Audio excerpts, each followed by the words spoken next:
ಸಂಸತ್ ಸದಸ್ಯರಾದ ಪ್ರಜ್ವಲ್ ರೇವಣ್ಣ ಪೆಂಡ್ರೈವ್ ಪ್ರಕರಣವು ರಾಜ್ಯದ ಜನತೆಯನ್ನು ಬೆಚ್ಚಿ ಬೀಳಿಸಿದೆ ಹಾಗೂ ಅಂತಾರಾಷ್ಟ್ರೀಯ ಮಟ್ಟದಲ್ಲಿ ರಾಜ್ಯದ ಮಾನವನ್ನು ಹರಾಜು ಹಾಕಿದ್ದು, ಈ ಪ್ರಕರಣವನ್ನು ನ್ಯಾಯಾಂಗ ಉಸ್ತುವಾರಿಯಲ್ಲಿ ತನಿಖೆ ನಡೆಸುವಂತೆ ಆಗ್ರಹಿಸಿ ಕೆಆರ್ಎಸ್ ಪಕ್ಷದಿಂದ ಬೃಹತ್ ಪ್ರತಿಭಟನೆ ನಡೆಸಿ ಅಬಲೆಯರನ್ನು ಗೌರವಿಸೋಣ, ಅತ್ಯಾಚಾರಿಗೆ ತಕ್ಕ ಶಾಸ್ತಿ ಮಾಡೋಣ ಎನ್ನುವ ಘೋಷಣೆಯೊಂದಿಗೆ ಆಸನ ಚಲೋ ಮೂಲಕ ಜಿಲ್ಲಾಡಳಿತಕ್ಕೆ ಮನವಿ ಸಲ್ಲಿಸಿದರು.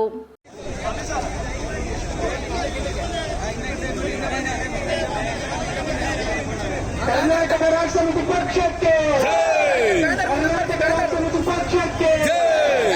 ಕೆಆರ್ಎಸ್ ಪಕ್ಷದ ರಾಜ್ಯ ಉಪಾಧ್ಯಕ್ಷ ಎಸ್.ಎಚ್. ಲಿಂಗೇಗೌಡ ಮಾತನಾಡಿ, ಈ ಪ್ರಕರಣವು ರಾಜ್ಯದ ಇತಿಹಾಸದಲ್ಲಿ ಕಪ್ಪು ಚುಕ್ಕೆಯಾಗಿ ದಾಖಲಾಗಿದೆ.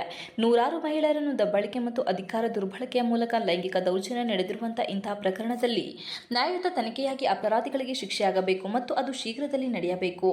ಅಂತಹ ವ್ಯವಸ್ಥೆ ಮಾಡದಿದ್ದರೆ ಅದು ವ್ಯವಸ್ಥೆಯ ವಿಫಲತೆ ಎಂದು ಕೂಡ ಇತಿಹಾಸದಲ್ಲಿ ದಾಖಲಾಗಲಿದೆ.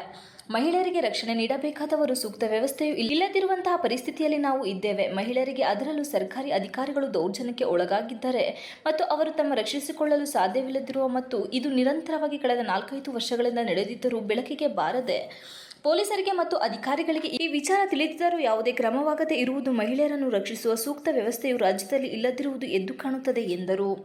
ಇಂತಹ ಪರಿಸ್ಥಿತಿಯಲ್ಲಿ ಈ ಅವ್ಯವಸ್ಥೆಯನ್ನು ಸರಿಪಡಿಸುವುದು ಹಾಗೂ ನ್ಯಾಯಯುತ ತನಿಖೆಯನ್ನು ನಡೆಸುವುದು ಹಾಗೂ ಅದಕ್ಕೆ ಪೂರಕ ವಾತಾವರಣಗಳನ್ನು ನಿರ್ಮಿಸುವುದು ತಮ್ಮ ಜವಾಬ್ದಾರಿಯಾಗಿರುತ್ತದೆ. ಹಾಗೆಯೇ ಇಲ್ಲಿ ಕೇವಲ ಅತ್ಯಾಚಾರ ಮತ್ತು ದೌರ್ಜನ್ಯ ಮಾತ್ರವಲ್ಲದೆ ಲೈಂಗಿಕ ದೌರ್ಜನ್ಯಕ್ಕೆ ಒಳಗಾದ ಸಂತ್ರಸ್ತರ ಗೌರವ ಕಾಪಾಡುವುದು ಮತ್ತು ಅದೇ ಸಂದರ್ಭದಲ್ಲಿ ಅವರು ಪೊಲೀಸರಿಗೆ ದೂರು ಮತ್ತು ಹೇಳಿಕೆಗಳನ್ನು ನೀಡಿ ಅಪರಾಧಿಗಳಿಗೆ ಶಿಕ್ಷೆಯಾಗುವಂತೆ ಮಾಡಬೇಕು. ಹಾಗೆಯೇ ಈ ಪ್ರಕರಣದಲ್ಲಿ ಅತ್ಯಾಚಾರಿಗಳು ಒಂದು ಪಕ್ಷದವರಾದರೆ ಅದನ್ನು ಬಹಿರಂಗ ಮಾಡಿದವರು ಕಾಂಗ್ರೆಸ್ ಮತ್ತು ಬಿಜೆಪಿ ಪಕ್ಷದವರು ಎಂದು ಬೆರಳು ಮಾಡಲಾಗುತ್ತಿದೆ. ಬಹಿರಂಗ ಮಾಡಿದವರು ಸರ್ಕಾರದಲ್ಲಿ ಉನ್ನತ ಅಧಿಕಾರ ಸ್ಥಾನದಲ್ಲಿರುವವರು ಎಂದು ಬೆರಳು ಮಾಡಲಾಗುತ್ತಿದೆ. ಇಂತಹ ಸಂದರ್ಭದಲ್ಲಿ ನೇರವಾಗಿ ರಾಜ್ಯ ಸರ್ಕಾರದ ನಿಯಂತ್ರಣದಲ್ಲಿ ಪೊಲೀಸ್ ಇಲಾಖೆಯ ಬಗ್ಗೆ ಜನರಿಗೆ ವಿಶ್ವಾಸವಿಲ್ಲ. ಹಾಗಾಗಿ ಬಿಜೆಪಿ ಮತ್ತು ಜೆಡಿಎಸ್ ಪಕ್ಷದವರು ಪ್ರಕರಣವನ್ನು ಸಿಬಿಐಗೆ ವಹಿಸಬೇಕೆಂದು ಆಗ್ರಹವಾಗಿದೆ. ಒಕ್ಕೂಟ ವ್ಯವಸ್ಥೆಯಲ್ಲಿ ಬಲವಾಗಿ ನಂಬಿಕೆ ಇರುವಂತಹ ಕೆಆರ್ಎಸ್ ಪಕ್ಷವು ಸಿಬಿಐಗೆ ವಹಿಸಬೇಕು ಎನ್ನುವ ವಿಚಾರವನ್ನು ಬಲವಾಗಿ ವಿರೋಧಿಸುತ್ತದೆ ಮತ್ತು ಅದು ಕೂಡ ಒಕ್ಕೂಟ ಸರ್ಕಾರದ ಅಣತಿಯಂತೆ ನಡೆದುಕೊಳ್ಳುವುದು ತಿಳಿದಿರುವ ವಿಚಾರವೇ. ಆದ್ದರಿಂದ ಪ್ರಸ್ತುತ ಎಸ್ಐಟಿ ಮೂಲಕ ನಡೆಯುತ್ತಿರುವ ತನಿಖೆಯನ್ನು ನ್ಯಾಯಾಂಗದ ಅಡಿಯಲ್ಲಿ ನಡೆಸಲು ಆದೇಶಿಸಬೇಕು ಎಂದು ಈ ಮೂಲಕ ಒತ್ತಾಯಿಸುತ್ತೇನೆ ಎಂದು ಹೇಳಿದರು.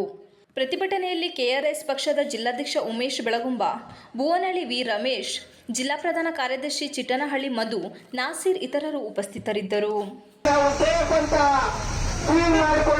ಪರಿಸ್ಥಿತಿ ಇವತ್ತು ತಲೆದೋರಿಲ್ಲ. ಈಗ ಕೊಲೆ ಮಾಡ್ತಾರೆ, ನಿನ್ನೆ